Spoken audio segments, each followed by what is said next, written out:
Dear viewers, welcome back to our class. This is important because without clause is an important topic in class 9 and 10. So, in our previous classes, I discussed rules and some techniques how to use it properly.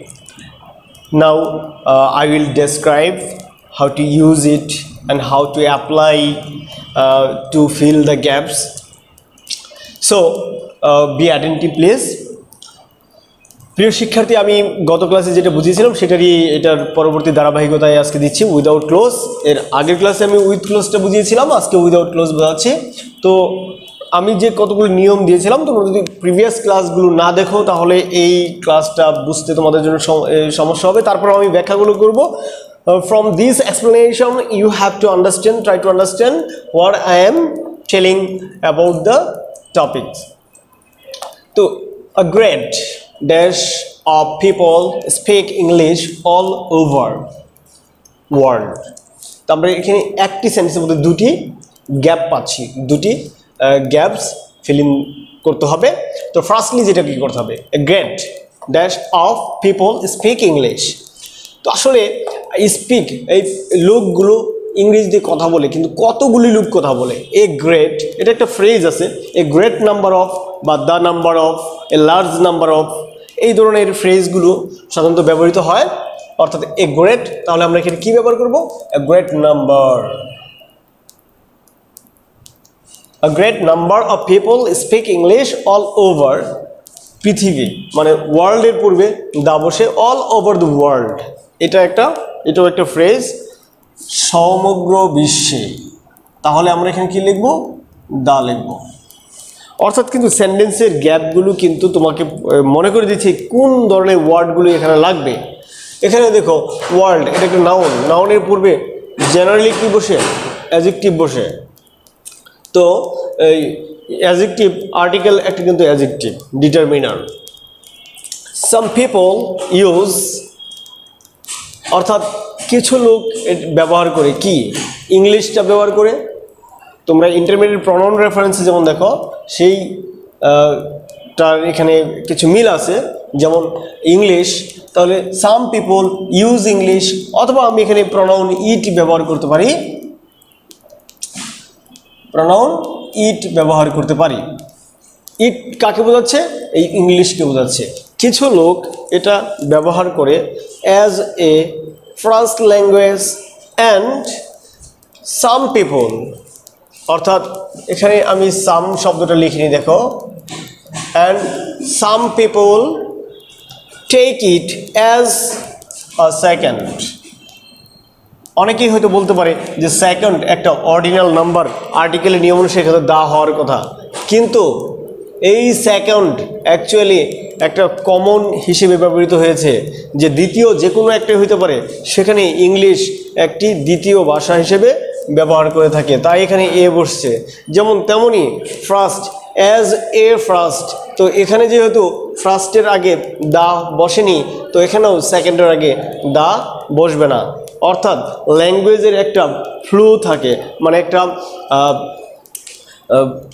প্রবণতা থাকে যে কোন ধরনের প্রাঞ্জলতা এখানে আসবে। অর্থাৎ এই as a first language, এটার শ্রুতি মধুরতাই কিন্তু পরবর্তীতে বোঝার জন্য people take it as a second language.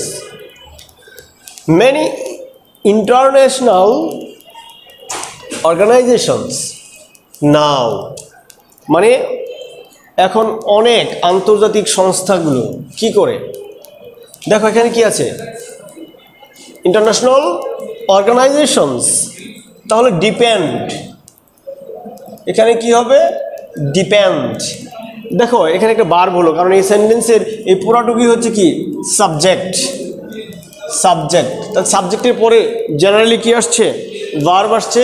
তো ভার্বটা হচ্ছে ডিপেন্ড, মানে এখানে অন প্রিপোজিশন, অন ইংলিশ, ইংরেজির উপর নির্ভর করে, ইংরেজির উপর নির্ভরশীল, তাই এখানে ডিপেন্ড দিলাম। তাহলে কি শুধু ডিপেন্ডই এখানে হবে নাকি অন্য ওয়ার্ড হতে পারে? হ্যাঁ, অন্য ওয়ার্ড হতে পারে, রিলে হতে পারে, রিলে নির্ভর করে। তাহলে depend on, rely on English to communicate, মানে কিসের জন্য? টু এর পর বারবার বেস ফর্ম হয়, তাই এখানে এটা কমিউনিকেট হয়েছে। With offices in different purposes, অর্থাৎ পারপাস, তার মানে কি? To communicate with offices in different purposes, অর্থাৎ ভিন্ন ভিন্ন উদ্দেশ্যে এটা ব্যবহার করে থাকে। এখানে শুধু পারপাসেস না, আরও বিভিন্ন কিছু দিতে পারো, ওয়েজ দিতে পারো। এই পারপাসেসের পরিবর্তে এখানে ওয়েজও দিতে পারো, ডিফারেন্ট ওয়েজ, বিভিন্ন পথে বিভিন্ন পন্থায় এটা ব্যবহার করে থাকে। দেয়ার অ্যাডভার্টাইজমেন্টস, তাদের বিজ্ঞাপনগুলো published in different newspapers, বিভিন্ন পত্রিকায় প্রকাশিত হয়, ইন ইংলিশ, ইংরেজিতে। দে অলসো ওয়ান্ট পিপল, তারা এমন কিছু লোক চায়, who possess a good dash of English, good knowledge of English, good skill of English, good command of English. তো আমরা এখানে যে কোনোটি দিতে পারি। আমরা গুড কমান্ড যদি দিই তাহলে এটা একটা চমৎকার একটা ওয়ার্ড, কমান্ড, যেটা অর্থ হচ্ছে দক্ষতা, গুড কমান্ড অফ ইংলিশ। তবে এখানে কমান্ডের পাশাপাশি তুমি নলেজও দিতে পারো, স্কিল দিতে পারো।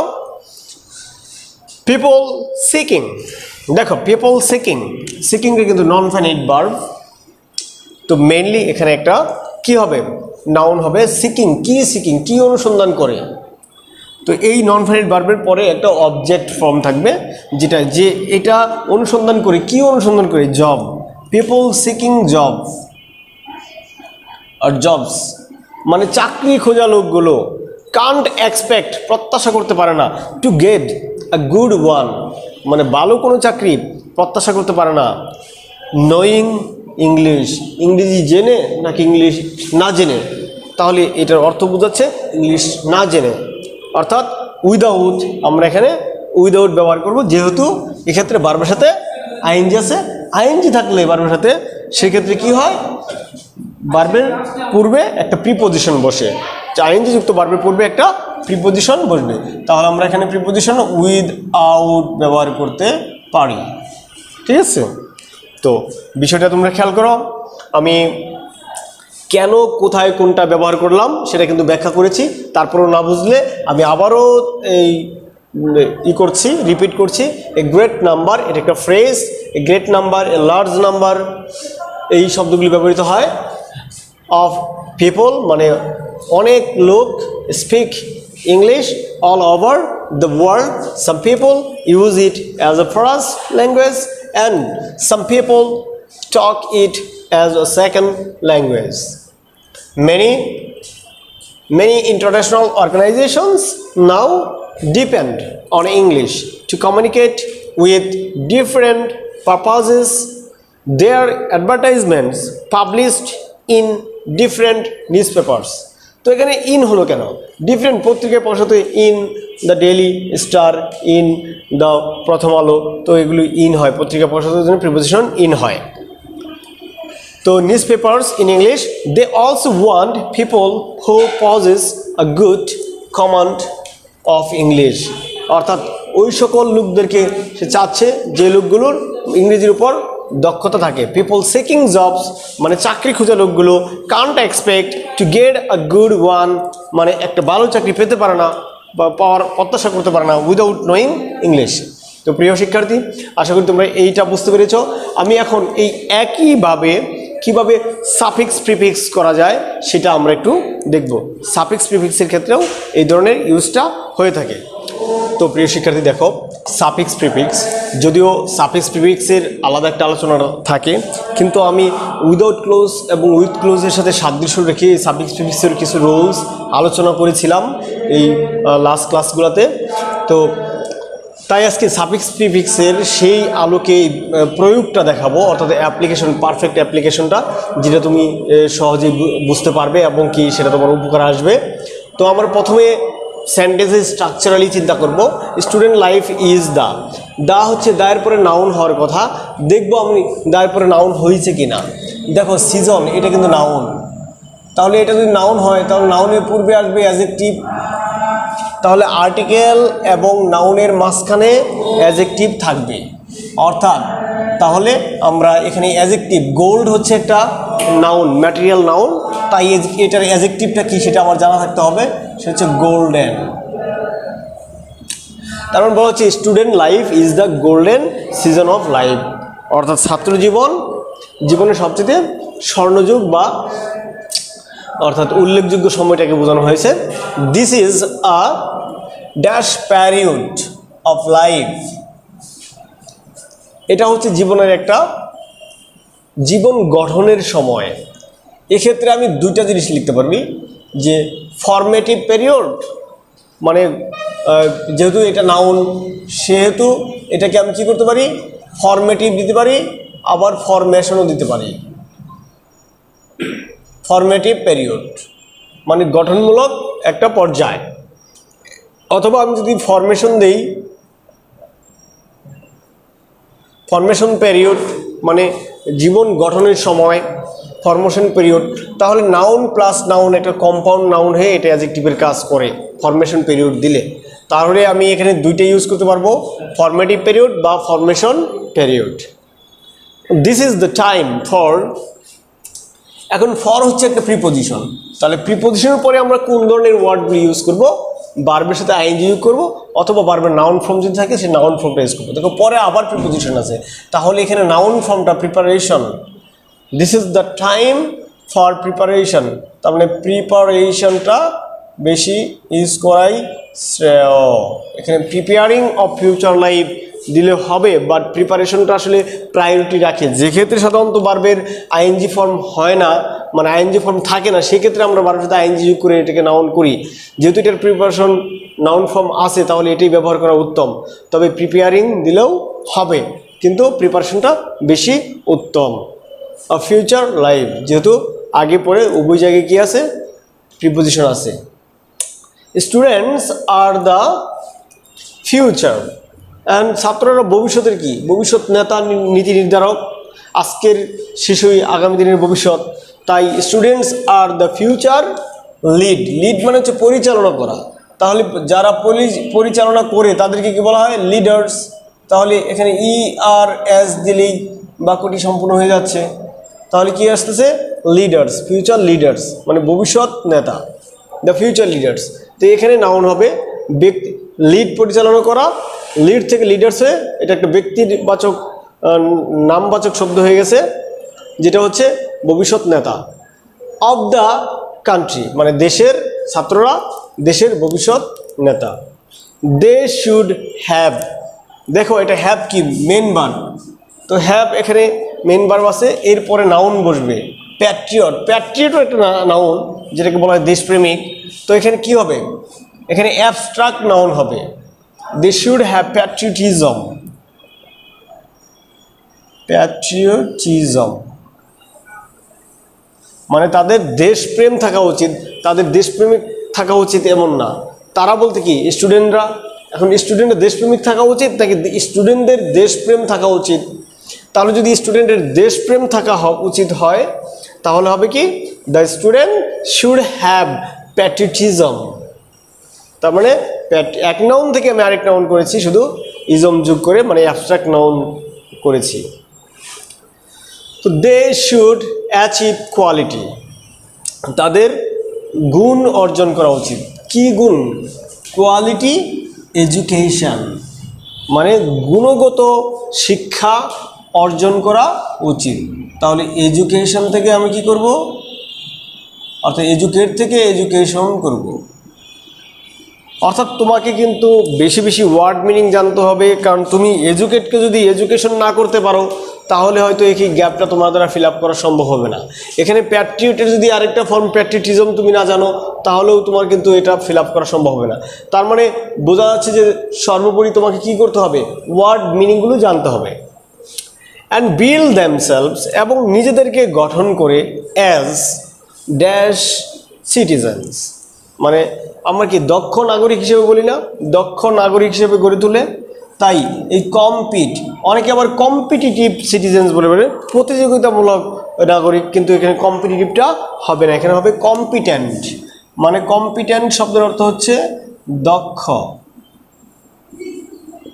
কম্পিটেন্ট মানে দক্ষ নাগরিক হিসেবে গড়ে তোলে। যদি কেউ এটা কম্পিটিটিভ দেয় তাহলে কার্য অর্থগত দিক থেকে সেটা ভুল। দে শুড গেইন, তারা মানে তাদের অর্জন করা উচিত। নো হচ্ছে একটা ভার্ব জানা, কিন্তু নোকে তোমার কি করতে হবে, নাউন করতে হবে, নলেজ। নোতে একটা লেজ যোগ করতে হবে, যেটা হবে নলেজ। বুঝতে পেরেছ? And learn the art of মানে কি, অফ হচ্ছে প্রিপোজিশন। তো সেই প্রিপোজিশনে কি হবে, প্রিপোজিশনের পরে নাউন হবে, তাহলে বিহেভ থেকে কি হবে, বিহেভিয়ার। তো বিহেভের নাউন যে বিহেভিয়ার, সেটা তোমাকে জানতে হবে। Behaviour and dash before others, মানে অর্থাৎ বলা হচ্ছে বিহেভিয়ার, যেহেতু অ্যান্ডের আগে নাউন বসালাম, আমি অ্যান্ডের পরেও একই রকমের আরেকটা নাউন বসাবো, কারণ নাউন না হলে সেটা অ্যান্ডের অর্থাৎ বৈশিষ্ট্য অক্ষুণ্ণ থাকে না। তাহলে ইন্টারেকশন, অর্থাৎ আমরা দেখলাম যে art of behaviour and interaction before others, অর্থাৎ অন্যের সামনে আমাদের যে আচরণ বিধি এবং পারস্পরিক মেলামেশার যে সম্পর্ক, সেটা আমাদের শিখতে হবে। সেই আর্ট মানে সেই শিল্পটা একটা শিখতে হবে। অর্থাৎ আমরা অনেকে জানি যে ব্যবহারেই বংশের পরিচয়, তাই ব্যবহারটা আমাদের খুবই গুরুত্বপূর্ণ। অর্থাৎ এখানে behaviour and interaction before others, অন্যদের সাথে যে আমরা কী আচরণ করব, কী ব্যবহার করব, সেটাই একটা শিল্প, সেটা একটা মানুষকে তুলে ধরে। তো আজকের এই টপিকটা তোমাদের মূল প্রতিপাদ্য বিষয় যদিও সাফিক্স প্রিফিক্সের ব্যবহার, কিন্তু এখানে একটা শিক্ষণীয় বিষয় হচ্ছে যে আমাদের প্রত্যেকের সুন্দর ব্যবহার করা উচিত এবং উত্তম জীবন করা উচিত। তো আশা করি আমার এই ক্লাসটা তোমরা বুঝতে পেরেছ, এবং আমি যেভাবে প্রত্যেকটা গ্যাপের ব্যাখ্যা করলাম, ঠিক তোমরা সেভাবে নিজের ব্রেনকে কাজে লাগাও এবং বেশি বেশি শব্দের অর্থ জানো, তাহলে ইংলিশে এক্সপার্ট হওয়া বেশি কঠিন নয়, সহজেই এক্সপার্ট হতে পারবে। তো এই তোমাদের প্রত্যেকের সুস্বাস্থ্য কামনা করে আমি বিদায় নিচ্ছি। আল্লাহ হাফেজ।